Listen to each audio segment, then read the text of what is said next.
Third phase panchayat ఎన్నికల్లో పలుచోట్ల గొడవలు జరిగాయి. పలు గ్రామాల్లో ఉద్రిక్త పరిస్థితులు నెలకొన్నాయి. పోలింగ్ బూతుల్లో కూడా కొట్టుకున్న ఘటనలు వెలుక్కొచ్చాయి. తెలంగాణలో పంచాయతీ ఎన్నికలు పార్టీల మధ్య చిచ్చు పెట్టాయి. పలు గ్రామాల్లో బీఆర్ఎస్ కాంగ్రెస్ అభ్యర్థులు ఢీ అంటే ఢీ అంటున్నారు. పరస్పరం దాడులకు దిగారు. వికారాబాద్ జిల్లా పరిగి మండలం మాధారంలో బీఆర్ఎస్ కాంగ్రెస్ మధ్య ఘర్షణలు చోటు చేసుకున్నాయి.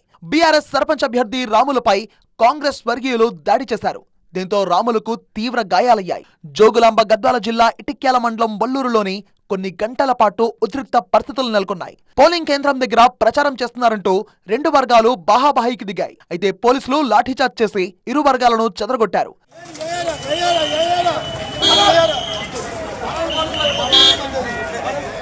ఖమ్మం జిల్లా పెనుబల్లి మండలం సూరయ్య బంజర్ తాండాలో ఉద్రిక్తత నెలకొంది.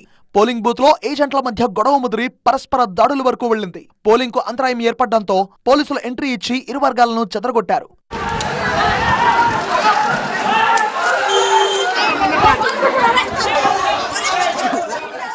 వరంగల్ జిల్లాలో మొన్నటి వరకు సర్పంచ్ అభ్యర్థులకు సవాల్ విసిరిన కోతులు పోలింగ్ సందర్భంగా అధికారులకు చుక్కలు చూపించాయి. పోలింగ్ కేంద్రంలో హల్చల్ చేశాయి.